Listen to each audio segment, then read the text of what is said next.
चलिए आइए अब हम लोग एक और चैप्टर स्टार्ट करते हैं हिंदी का, जिसका नाम है पत्र कैसे लिखें। अब ये चैप्टर जो है ये बहुत ही इम्पोर्टेंट है, क्योंकि आपको एग्जाम में पत्र जरूर लिखने कहा जाएगा। ठीक है, तो जो स्टूडेंट हमारे वीडियोस को लाइन से देख रहे हैं वो अभी ये पढ़ेंगे पत्र कैसे लिखें। उसके बाद एक और वीडियो है हमारे चैनल में जिसमें हम लोग क्या दिए हैं, पत्र कैसे लिखें पर प्रश्न उत्तर है। वहां पर जब आप देखेंगे तो वो वीडियो काफी बड़ा है, क्योंकि उसमें बहुत सारे पत्र, लगभग 100 पत्र ऐसे हैं हमारे चैनल में जो कि हम आपके लिए बनाकर डाले हैं। ठीक है, क्योंकि हम लोग जो भी वीडियोस बनाते हैं डिटेल में बनाते हैं। तो चलिए आइए हम लोग ये चैप्टर स्टार्ट करते हैं, जिसका नाम है पत्र कैसे लिखें। आइए प्रारंभ करते हैं। आजकल जब कोई घर से बाहर जाता है तो घर वाले कहते हैं कि फोन जरूर कर देना कि ठीक ठाक पहुंच गए, पर जहां फोन की सुविधा ना हो तो कोई क्या करे? जी हाँ, पत्र लिखकर अपनी खैरियत घर वालों को बता सकता है।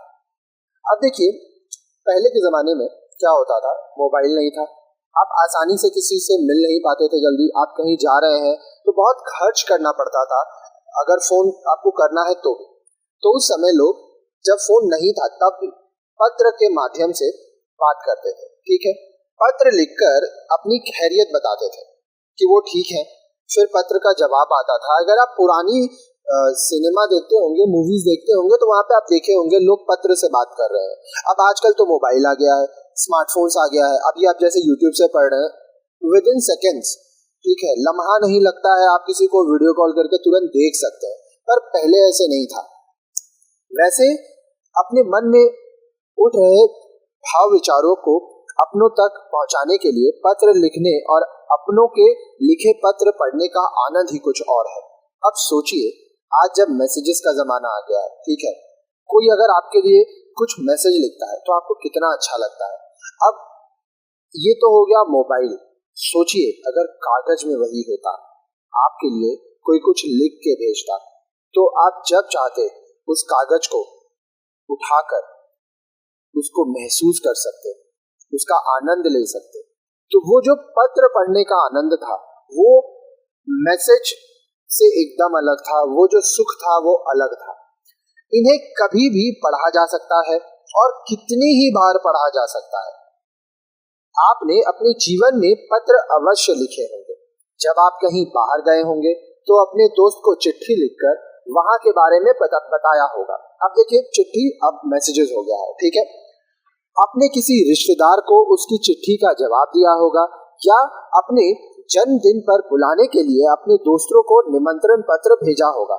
देखिए, हम लोग बोलते हैं ना इनविटेशन मैसेज, तो पहले इनविटेशन मैसेज नहीं होता था, पत्र होता था। लोग पत्र भेजते थे लोगों को अपने जन्मदिन में बुलाने के लिए। जब रिश्तेदार हम लोग को चिट्ठी लिखते थे, हम लोग उस चिट्ठी का जवाब देते थे। जैसे अभी आपको ईमेल आता है ना, मैसेजेस आता है ना, आप उसका जवाब देते हैं ना। या फिर कभी कभी बिजली पानी की शिकायत भी पत्र लिखकर करनी पड़ी होगी। अब देखिए, आज भी बिजली पानी अगर आपको कोई शिकायत करना है तो आपको पत्र ही लिखना पड़ता है। ठीक है, अब कहीं कहीं पर ईमेल लिखने से भी हो जाता है, लेकिन ईमेल भी क्या है, वो एक प्रकार का पत्र ही है।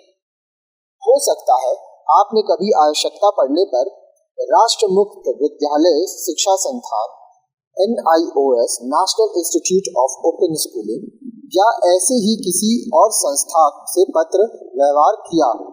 पत्र व्यवहार का मतलब आप उनको पत्र लिखते हैं, आपको जवाब मिलता है। आइए सीखें कि हम अपनी व्यक्तिगत एवं औपचारिक बातों को किस प्रकार पत्र की सहायता से व्यक्त कर सकते हैं। अब देखिए, हर एक चैप्टर पढ़ने का हमारा कुछ ऑब्जेक्टिव है, हमारा कुछ उद्देश्य है। तो आइए देखते हैं कि यह जो पाठ है इसको पढ़ने का हमारा उद्देश्य क्या है।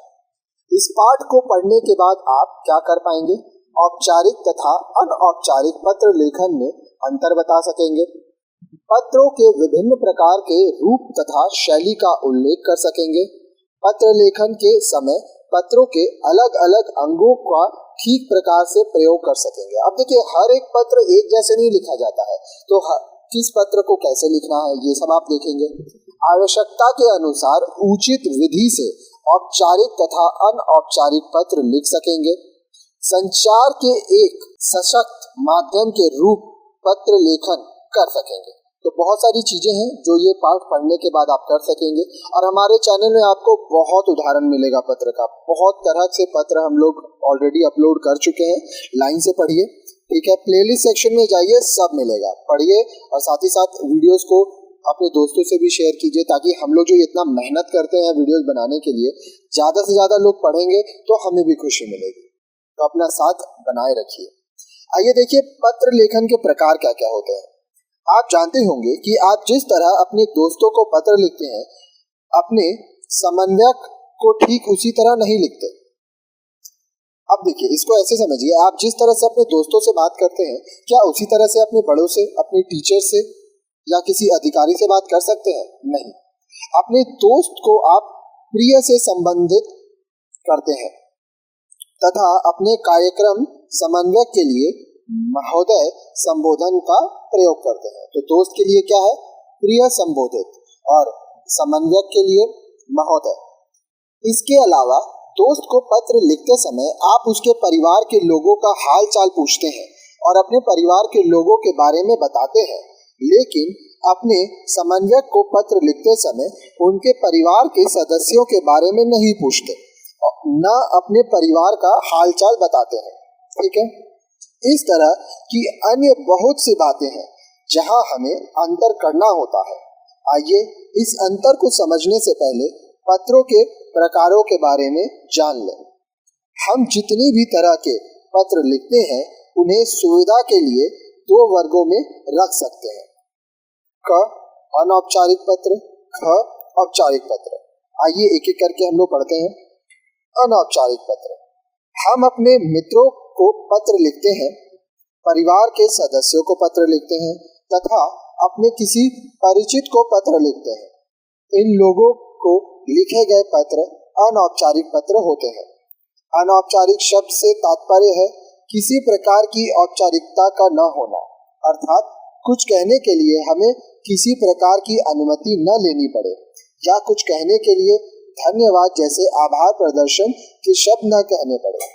अब देखिए, जब आप अपने किसी मित्र को या अपने किसी परिवार के सदस्य को पत्र लिखते हैं, तो इसमें औपचारिकता की जरूरत नहीं होती है। आपके मन में जो बात रहता है वह आप लिख सकते हैं। यहाँ पे आपको सोचने की जरूरत नहीं होती है ज्यादा। इसका कारण यह है कि इस तरह के अनौपचारिक पत्रों में पत्र लिखने वाले और पत्र पाने वाले के बीच नजदीकी या घनिष्ठ संबंध होता है।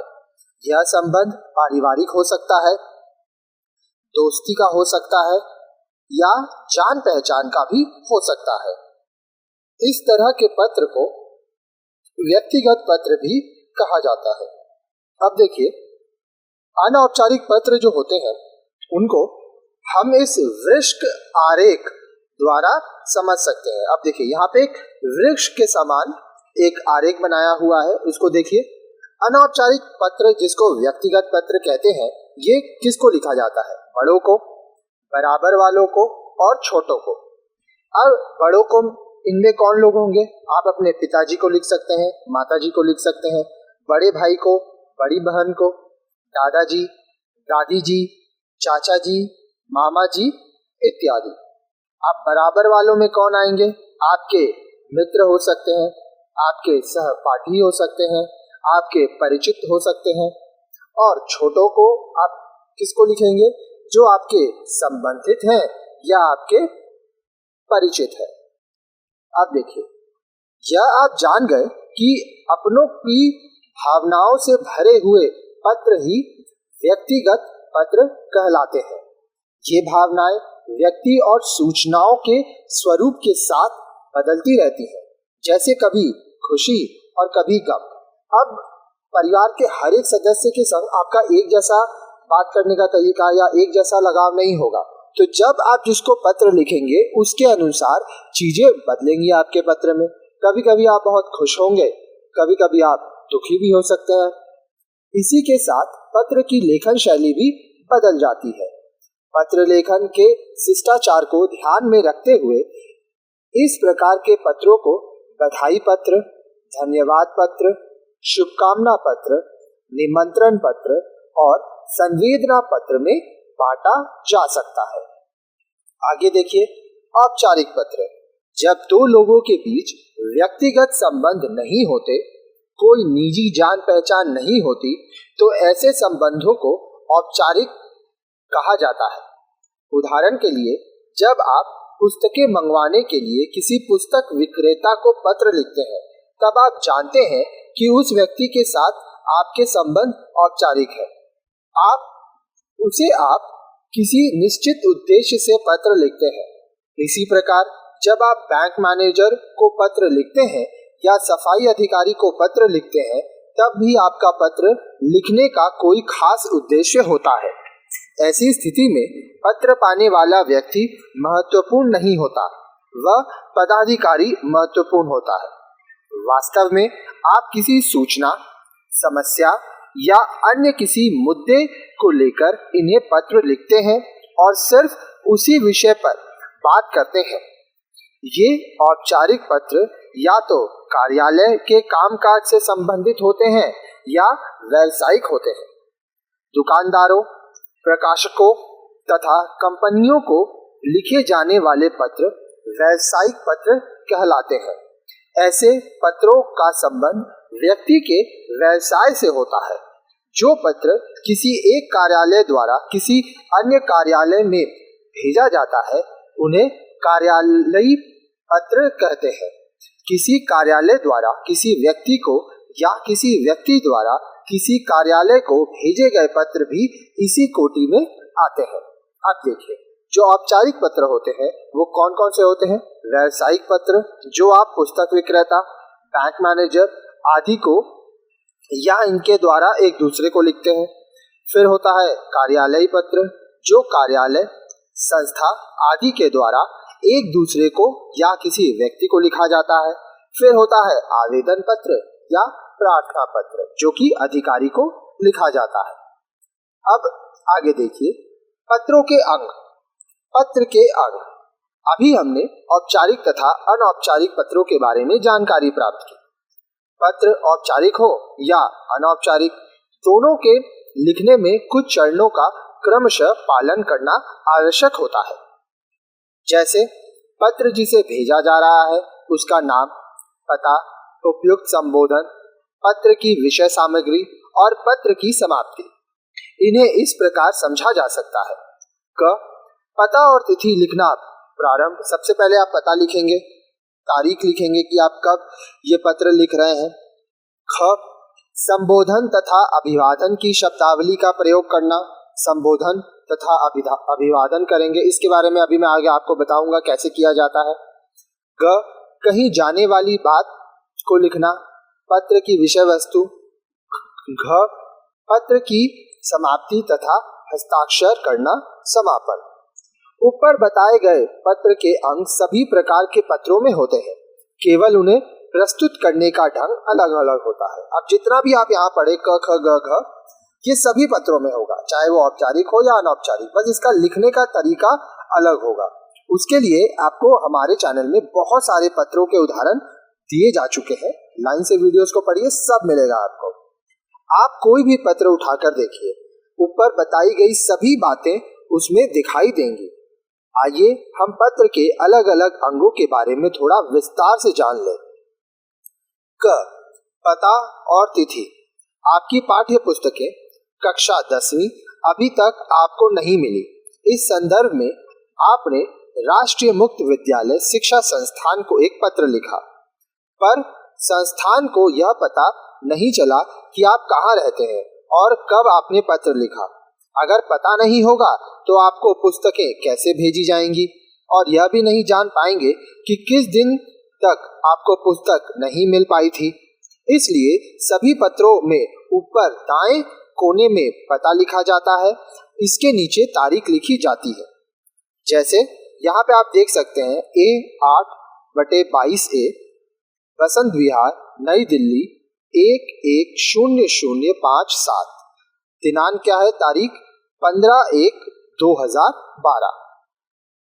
जब किसी को पहली बार पत्र लिखा जाता है तब अपना पूरा पता लिखा जाता है, लेकिन जब हम परिचित व्यक्ति को पत्र लिखते हैं तो कभी कभी पूरा पता नहीं भी लिखते हैं, क्योंकि वह हमारा पता जानता है। फिर भी शहर या ग्राम स्थान का उल्लेख अवश्य किया जाता है। इसी प्रकार जिनसे हम नियमित पत्र व्यवहार करते हैं उन्हें भी बार बार पता लिखने की आवश्यकता नहीं होती है। हाँ, पता बदल जाने पर नया पता बताने के लिए ऐसा करना पड़ता है। वैसे केवल शहर का नाम ही लिखा जाता है। यदि उसी शहर में पत्र भेजा जा रहा है तब केवल तारीख ही लिखना काफी होता है। बहुत हुआ तो तारीख के ऊपर स्थानीय लिखकर देते हैं।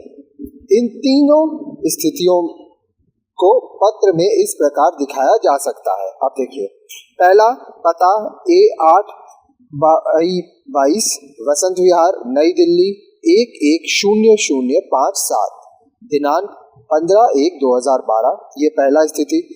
दूसरी स्थिति स्थान नई दिल्ली, दिनांक 15/1/2012 और तीसरी स्थिति स्थानीय 15/1/2012।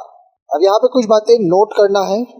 टाइप की सुविधा के लिए आजकल पता व दिनांक को बाईं ओर लिखने का भी प्रचलन है। ख, संबोधन तथा अभिवादन। संबोधन, जब हम किसी को पत्र लिखना शुरू करते हैं तो पहला प्रश्न उठता है कि उसे क्या लिखकर संबोधित करें। यह संबोधन पत्र लिखने और पाने वाले के संबंध पर निर्भर करता है। जब हम अपने मित्र को पत्र लिखते हैं तो उसके लिए अलग संबोधन का प्रयोग होता है, और जब हम अपने से बड़ों को पत्र लिखते हैं तो अलग। इसी तरह से अनौपचारिक संबंधों में अलग संबोधन का प्रयोग करते हैं। कुछ नमूने देखिए। पूज्य पिताजी, प्रिय मीनू, आदरणीय दादाजी। ध्यान दीजिए, दिए गए शब्द पूज्य, प्रिय, आदरणीय, महोदय आदि संबोधन के रूप हैं। संबोधन वाले शब्दों के बारे में हमें कुछ और जानना चाहिए। पहला, प्रिय। संबोधन का प्रयोग निम्नलिखित अनौपचारिक स्थितियों में किया जाता है। कब कब हम लोग प्रिय का इस्तेमाल करेंगे? अपनों से छोटों के लिए, अपने बराबर वालों के लिए, घनिष्ठ व्यक्तियों के लिए। प्रिय के साथ आप उसका नाम जोड़ेंगे, जैसे प्रिय रमेश, प्रिय मनीषा, प्रिय मित्र। कभी कभी औपचारिक स्थिति में भी प्रिय का प्रयोग किया जाता है। इसमें हम लोग प्रिय के साथ उपनाम जोड़ेंगे, प्रिय जोशी, या प्रिय के साथ नाम और जी, जैसे प्रिय अजय जी।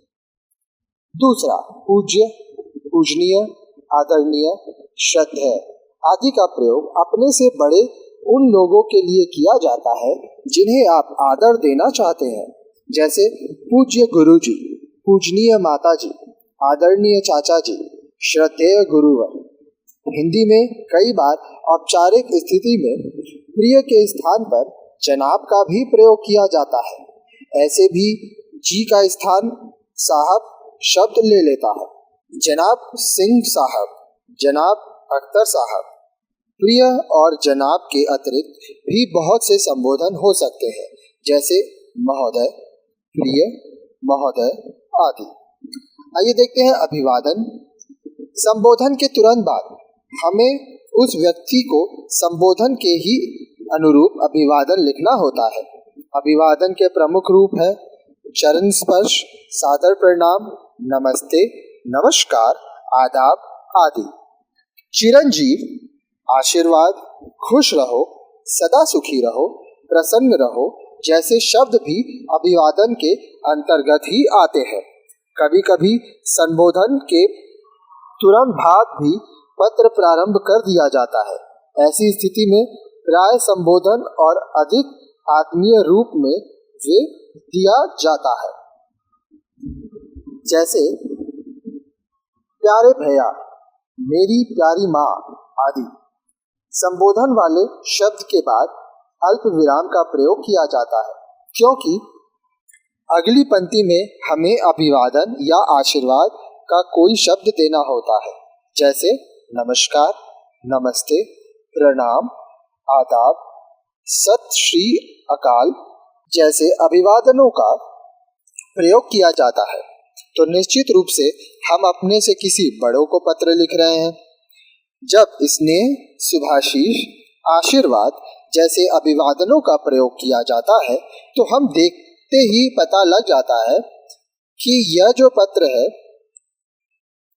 संबोधित व्यक्ति लिखने वाले से उम्र में छोटा है। अब देखिए, अभिवादन, पूज्य दादाजी, प्रणाम, प्रिय विवेक, स्नेह। औपचारिक पत्रों में संबोधन के रूप में प्राय महोदय, प्रिय महोदय का प्रयोग किया जाता है। अभिवादन का शब्द लिखने के बाद पूर्ण विराम अथवा संबोधन चिन्ह अवश्य लगाना चाहिए।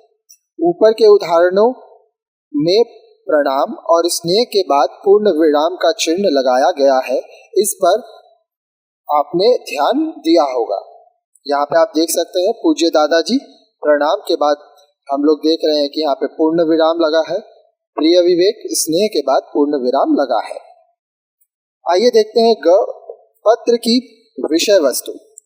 पत्र में अभिवादन के बाद पत्र की सामग्री देनी होती है। उस पत्र के माध्यम से हम जो कुछ कहना चाहते हैं या कहने जा रहे हैं, वही पत्र की विषय वस्तु या सामग्री कहलाती है। दूसरे शब्दों में इसे पत्र का संदेश भी कहा जा सकता है, जिसे हम पत्र पाने वाले तक पहुंचाना चाहते हैं। एक नमूना देखिए। प्रिय बेटी संयुक्ता, यहाँ पे आप पता, दिनांक लिखेंगे। स्नेह, मैंने कल एक फिल्म देखी तो तुम्हारी बहुत याद आई, पर अच्छा होता यदि तुम अब यहाँ पर जो जगह है उसमें पत्र और आगे बढ़ता। ठीक है। औपचारिक पत्रों में जहाँ अभिवादन वाले शब्दों का प्रयोग नहीं किया जाता, वहाँ पत्र का संदेश संबोधन के बाद ही प्रारंभ हो जाता है। जैसे महोदय, एनायोस को पत्र, पता, दिनांक। अब यहाँ आप विषय लिखेंगे, उसके बाद जो पत्र में लिखना है वो आप बात लिखेंगे। पत्र की सामग्री के संबंध में कुछ बातों का ध्यान रखना आवश्यक है। अब वो क्या बातें हैं जो आपको ध्यान रखना है? पहला, यदि पत्र पहली बार लिखा जा रहा है तो संदेश का आशय पहले अनुच्छेद में हो, यह स्पष्ट कर दें।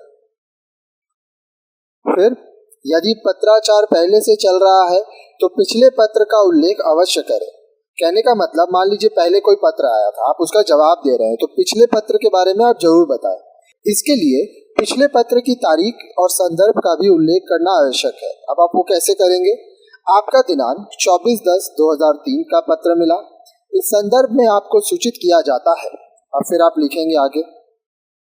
यदि कोई सरकारी पत्र हो तो पत्र संख्या तथा दिनांक का उल्लेख अवश्य करें। आपको सरकारी पत्र जब आता है तो उसके संग पत्र संख्या होता है। तो आपके पत्र स 13/2/197 दिनांक 26/12/2002 के संदर्भ में आपको सूचित किया जाता है कि, अब उसके बाद आप लिखेंगे कि जो मूल वस्तु है। अगला, यदि कही जाने वाली सामग्री लंबी है तो 2 या 3 अनुच्छेदों में संदेश के कथन को बांट लें। मुख्य बात से पत्र शुरू करके अगले अनुच्छेद में उसी से जुड़ी बातें दें। नई बात नई अनुच्छेद से शुरू करें, पर विस्तार से बचें। जब हम पत्र को समाप्त करते हैं तो अंतिम वाक्य के रूप में कोई वाक्यांश या शब्द देते हैं जो अंतिम अनुच्छेद के बाद स्वतंत्र रूप से आता है। जैसे शेष अगले पत्र में। अपना ख्याल रखना, हार्दिक शुभकामनाओं सहित, धन्यवाद, पत्रोत्तर की प्रतीक्षा में, आदि। आगे देखिए घ, समापन शब्द तथा हस्ताक्षर। पत्र में जब संदेश कथन समाप्त हो जाता है तब हम अपना नाम लिखने से पहले समापन शब्द का प्रयोग करते हैं। अब देखिए, आप जो पत्र लिखना चाहते थे, आप जो मूल वस्तु है, जो विषय वस्तु है, जो आपको बोलना है, वो आप बोल चुके हैं। उसके बाद आप क्या करेंगे? आप उस पत्र को समाप्त करेंगे। आपका बेटा, आपका आज्ञाकारी विशिष्य, भवदीय, भवदिया, आपकी, तुम्हारी, तुम्हारा मित्र, ये सब समापन शब्द है। इनका प्रयोग भी हम विभिन्न संदर्भों में विभिन्न प्रकार से करते हैं। जैसे अध्यापक को पत्र लिखते समय आपका आज्ञाकारी शिष्य, मित्र को तुम्हारा, तुम्हारा मित्र, माता पिता को आपका बेटा, आपकी बेटी आदि लिखेंगे। बड़े व्यक्ति अपने से छोटों के लिए शुभचिंतक, शुभेच्छु आदि लिख सकते हैं। किसी को निमंत्रण देने पर प्राय दर्शनाभिलाषी लिखा जाता है। औपचारिक पत्रों में सामान्यतः भवदीय लिखा जाता है। समापन शब्द हमेशा संदेश की समाप्ति के बाद नई पंक्ति में लिखा जाता है। इसके बाद अल्पविराम या निर्देश चिन्ह लगाया जाता है। अब देखिए यहाँ पे आप जितना भी चीज पढ़ रहे हैं कि अल्पविराम, निर्देश चिन्ह, फिर अलग अलग जगह पे क्या लिखना है, तो जब आप इसका उदाहरण पढ़ेंगे आगे के वीडियोस में तो आपको सब कुछ समझ में आ जाएगा। अब ये क्या है, बुक का जो मैटर है वो तो मुझे पढ़ाना ही है आपको, तो मैं आपको बता रहा हूँ, एक बार सुन लीजिए, वीडियो को 2 बार 3 बार देखेंगे तो याद हो जाएगा। फिर साथ ही साथ बहुत सारे एग्जाम्पल्स आपके लिए दिए गए हैं, सब लाइन से पढ़िएगा, इजिली हो जाएगा। कार्यालय संबंधी तथा व्यावसायिक पत्रों में भवदीय या आपका लिखते हैं। आवेदन पत्र में भवदीय, प्रार्थी, विनीत, निवेदक आदि लिखा जाता सकता है। आगे देखिए, समापन शब्द के नीचे हस्ताक्षर किए जाते हैं। सरकारी तथा औपचारिक पत्रों में हस्ताक्षर के बाद कोष्ठक में पूरा नाम तथा उसके नीचे पदनाम लिखा जाता है, जबकि अनौपचारिक पत्रों में इसकी आवश्यकता नहीं होती। यहाँ ध्यान रखना चाहिए कि अनौपचारिक पत्रों में हम केवल अपना नाम लिखते हैं, जबकि औपचारिक पत्रों में पहले अपने हस्ताक्षर करते हैं, उसके बाद नीचे कोष्ठक में अपना पूरा नाम तथा पदनाम लिखते हैं। जैसे अनौपचारिक पत्र आपकी बेटी रजिंदर कौर, औपचारिक पत्र भवदिया, हस्ताक्षर अर्शिया खान। अब देखिए आगे देखते हैं। अब हम लोग कुछ पत्रों के नमूने देखेंगे। आपने घर में समय समय पर आए कुछ पत्र एकत्रित किए होंगे। अब देखिए आजकल तो पत्र नहीं आता है, ठीक है, लेकिन पहले के जमाने में घर में पत्र आता था तो लोग उसको इकट्ठा करके रखते होंगे। उन्हें एक बार पढ़कर देखिए। अब ये चीज आप कैसे कर सकते हैं, बुक में जो आपके पत्र हैं उनको पढ़िए। वैसे आपकी सहायता के लिए कुछ पत्रों के नमूने हम यहाँ दे रहे हैं, इससे आपको पत्र लिखने की प्रक्रिया का पता चल सकेगा। लगभग 50 से ज्यादा पत्र हम आपको देंगे। पत्र लिखना भी एक कला है। क्या आप जानते हैं कि केवल सूचना देना, हालचाल पूछ लेना या बता देना ही पत्र नहीं है। ऐसे पत्र उबाऊ होते हैं। अच्छे पत्र की महत्वपूर्ण विशेषता यह है कि उससे आत्मीयता का अनुभव हो, पाने वाले को लगे कि पत्र उसी के लिए लिखा गया है। ऐसे पत्र दिल पर अपनी छाप छोड़ देते हैं और संबंधों को प्रगाढ़ बनाते हैं। आइए देखें। सबसे पहले हम लोग देखेंगे अनौपचारिक पत्र। पहला उदाहरण देखिए, वीरगंज नेपाल, दिनांक 10/1/2012। प्रिय संजय, सप्रेम नमस्ते। आज से तीसरे दिन तुम्हारा जन्मदिन है। इसकी तुम्हें ढेर सारी बधाई। यह खुशी की बात तो है, पर मुझे अजीब सा लग रहा है। हम दोनों एक दूसरे के जन्मदिन पर हमेशा साथ रहे हैं। पहली बार ऐसा होगा कि मैं तुम्हारे जन्मदिन पर उपस्थित नहीं रहूंगा। परसों मामा जी का विवाह है, इसलिए मैं तुम्हारे जन्म दिवस पर चाहकर भी नहीं पहुंच सकता। मैं यहीं से तुम्हें हार्दिक शुभकामनाएं भेज रहा हूं। ऐसा शुभ दिन सैकड़ों बार आए और हर घड़ी तुम्हारे लिए नए उल्लास, नई उमंगे और नई आशाएं लिए हुए हो। हार्दिक शुभकामनाओं सहित तुम्हारा अभिन्न जॉनी। उपर्युक्त पत्र में जॉनी ने अपने मित्र को जन्मदिन की बधाई भेजी। आपको सदा ध्यान रहे कि बधाई पत्र का प्रारंभ सदा खुशी भरे वाक्यों से होना चाहिए और अंत शुभकामनाओं के साथ। बधाई के लिए 1-2 वाक्य ही काफी है, जैसे इस पत्र के अंतिम 2 वाक्य।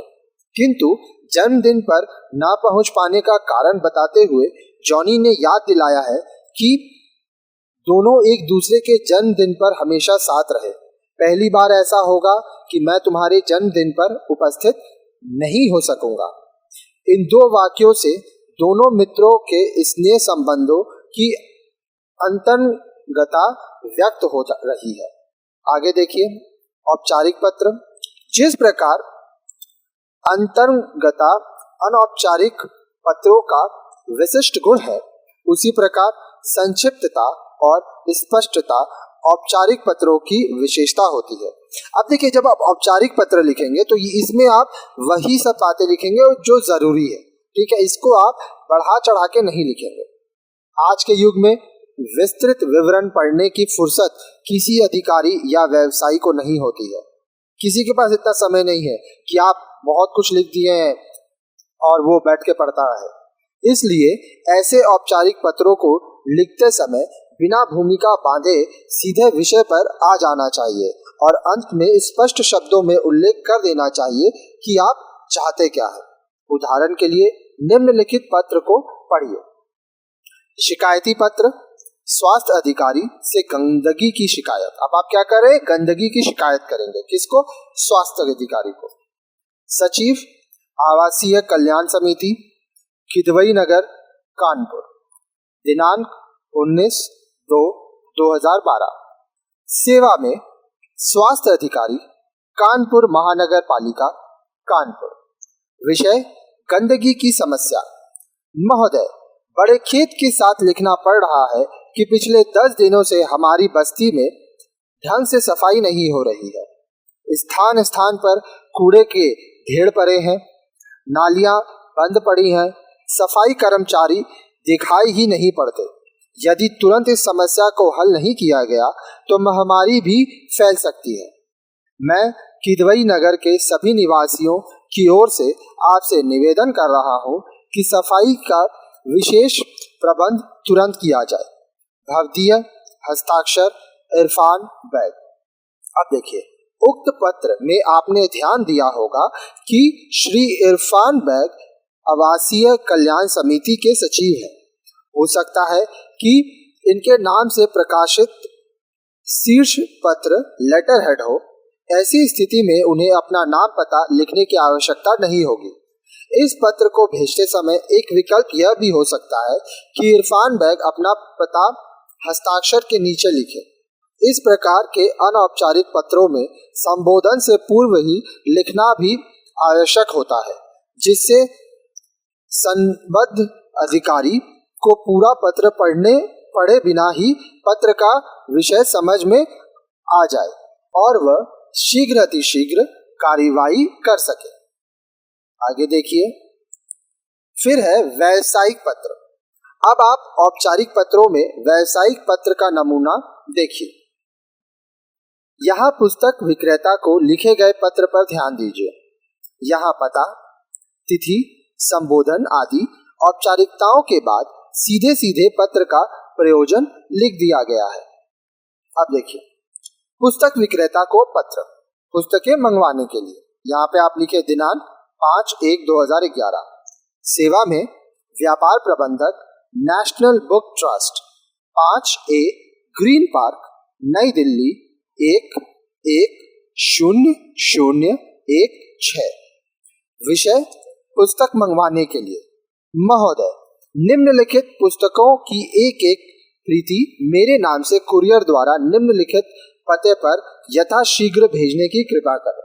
क्या क्या पुस्तक चाहिए? पहला, पुस्तकें जो अमर है, मनोज दास। दूसरा, प्रेमचंद्र, अमृत राय। तीसरा, गौतम बुद्ध, लीला जॉर्ज। चौथा, क्रिकेट, विजय मर्चेंट। पांचवा, सिस्टर निवेदिता, वसुधा चक्रवर्ती। भवदीय, भावना सिन्हा, KV9, वायुसेना स्टेशन, लोहगांव, पुणे, महाराष्ट्र। तो यहाँ आप देखिए, कुछ भी अनावश्यक नहीं लिखा गया है, जो जरूरी है वही बातें लिखी गई हैं। आगे देखिए, आवेदन पत्र। आवेदन पत्र भी एक प्रकार के औपचारिक पत्र होते हैं। इस प्रकार के पत्र लिखते समय भी आप उन सभी बातों का विशेष ध्यान रखेंगे जो किसी भी अन्य औपचारिक पत्र लिखने के समय आप रखते हैं। ठीक है। नौकरियों के लिए या पढ़ाई आगे जारी रखने के लिए आवेदन पत्र भेजने की 2 शैलियां प्रचलित है। अब देखिए, आप नौकरी के लिए आवेदन कर सकते हैं, आपको आगे पढ़ाई करना है उसके लिए आप आवेदन कर सकते हैं। आवेदन करने से पहले आपको यह जानना आवश्यक है कि कहीं उनका कोई तैयार प्रपत्र तो नहीं है। यदि है तो आप उसे मंगा लें या स्वयं जाकर ला सकते हैं, तो ले आए। आप देखिए, प्रपत्र क्या होता है? परफॉर्मा, मतलब क्या एक कोई तरीका है जिसमें आपको वो फिल करना है, कोई फॉर्म है जो फॉर्म आपको भर के वो देना है। अगर है तो उसको जरूर मंगाएं। परंतु यदि किसी प्रकार का कोई प्रपत्र नहीं है तो आप एक सादे कागज पर विज्ञापन का विस्तृत हवाला देते हुए अपनी योग्यताएं साफ साफ लिखकर भेज सकते हैं। और हाँ, आप अपना पता लिखना ना भूलें। आप आवेदन पत्र के निम्नलिखित नमूने से मार्गदर्शन प्राप्त कर सकते हैं। आप देखिए, एक उदाहरण देखिए आवेदन पत्र का। सचिव, पराग टेक्सटाइल लिमिटेड, 16/11, महारानी स्ट्रीट, इंदौर, मध्य प्रदेश। विषय, लिपिक पद के लिए आवेदन। महोदय, पंजाब केसरी समाचार पत्र के विज्ञान संख्या 633 दिनांक 15/2/2012 के अनुसार आपकी कंपनी में लिपिक पद के लिए आवेदन प्रस्तुत करती हूँ। मैं 20 वर्षीय सुरभि कट्टीमणि केंद्र विद्यालय से प्रथम श्रेणी में 10वीं उत्तीर्ण कर चुकी हूँ। इसके अतिरिक्त मैं कंप्यूटर का प्रयोग जानती हूँ और हिंदी और अंग्रेजी में तीव्र गति से सामग्री टाइप कर सकती हूँ। प्रमाण पत्र संकलन। अब पत्र संकलन मतलब आप इस पत्र के साथ वो चीज दे रहे हैं, ठीक है, आपका जो कोई सर्टिफिकेट होगा वो आप दे रहे हैं। मेरे पास अभी कार्य अनुभव की कमी है। यदि आप अवसर दें तो विश्वास दिलाती हूँ कि अपनी मेहनत और लगन से आपको शिकायत का अवसर नहीं दूंगी।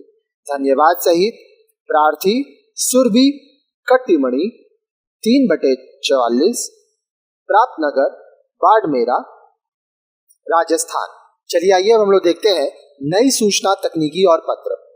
पुराने समय में लोग हाथ से लिखे पत्र को विशेष पत्रवाहकों द्वारा भेजा करते थे।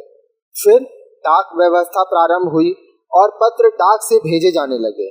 सुविधा होने पर स्पष्टता और स्वच्छता को ध्यान में रखते हुए प्राय औपचारिक कार्यालयी पत्र टंकित किए जाने लगे।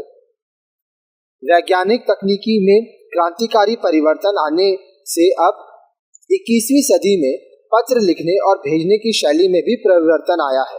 यद्यपि पारिवारिक अनौपचारिक पत्र आज भी प्राय हाथ से लिखे जाते हैं, किंतु इन्हें अपने गंतव्य तक पाने वाले तक पहुंचाने में 2-3 दिन से लेकर 2-3 सप्ताह तक का समय लग जाता है। कंप्यूटर और इंटरनेट के आगमन से ईमेल और फैक्स प्रणाली ने समय के इस अंतराल को लगभग समाप्त ही कर दिया गया है। आप देखते हैं ना, हम लोग कंप्यूटर इस्तेमाल करते हैं, इंटरनेट इस्तेमाल करते हैं, तुरंत ईमेल भेज देते हैं, फैक्स कर देते हैं। तो अब जहाँ पहले 2-3 हफ्ता लगता था, 2-3 दिन लगता था, अब चंद सेकंड्स में आपको मिल जाता है पत्र। ई पत्र या ईमेल कंप्यूटर के माध्यम से होने वाले पत्र व्यवहार को कहा जाता है। ग्राफिक ईमेल के साथ लिखने वाला ई पत्र का बॉक्स खोलता है और अपने मन की बात उसमें निश्चित व्यक्ति के लिए टाइप करता है और निश्चित पते पर भेज देता है। वह पत्र इंटरनेट द्वारा पलक झपकते ही विश्व के किसी भी कोने में पहुंच जाता है। प्राप्त करने वाला उसे उसी क्षण कंप्यूटर के स्क्रीन पर पढ़ लेता है और चाहे तो उसकी प्रतिलिपि प्रिंट भी प्राप्त कर सकता है। ईमेल के पत्र लेखन के प्रारूप में और सामान्य पत्र लेखन के प्रारूप में कोई विशेष अंतर नहीं होता, पर ईमेल ध्यान रखा जाता है कि पत्र संक्षिप्त हो। फैक्स एक प्रकार का दूर मुद्रण है। पृथक कागज पर हाथ से लिखकर या टंकित पत्र को फैक्स मशीन के द्वारा संसार के किसी भी कोने में दूसरी फैक्स मशीन पर उसी रूप में मुद्रित कराया जा सकता है। यह प्रक्रिया टेलीफोन प्रणाली से जुड़ी होती है और सैटेलाइट की सहायता से पलक झपकते ही दूसरी फैक्स मशीन पर कागज की प्रति प्राप्त हो जाती है। आजकल छोटे छोटे से संदेश लिखकर मोबाइल फोन द्वारा लोग अपने प्रिय पात्र के मोबाइल पर संदेश भेज देते हैं। दूसरा व्यक्ति दुनिया के किसी भी कोने में क्यों ना बैठा हो, पहला व्यक्ति अपनी जगह से उसे मनचाहा संदेश भेज सकता है। इन्हें एसएमएस कहा जाता है। एसएमएस का अर्थ क्या है? शॉर्ट मैसेज सर्विस, लघु संदेश सेवा। उदाहरण के लिए संदेशों एसएमएस के भेजने का क्रम देखिए। अब देखिए, हम लोग एसएमएस में बात करते हैं ना, यहाँ पे देखिए मोबाइल 1 मोबाइल 2 दिया है, नमस्कार, आप कैसे हैं? बढ़िया।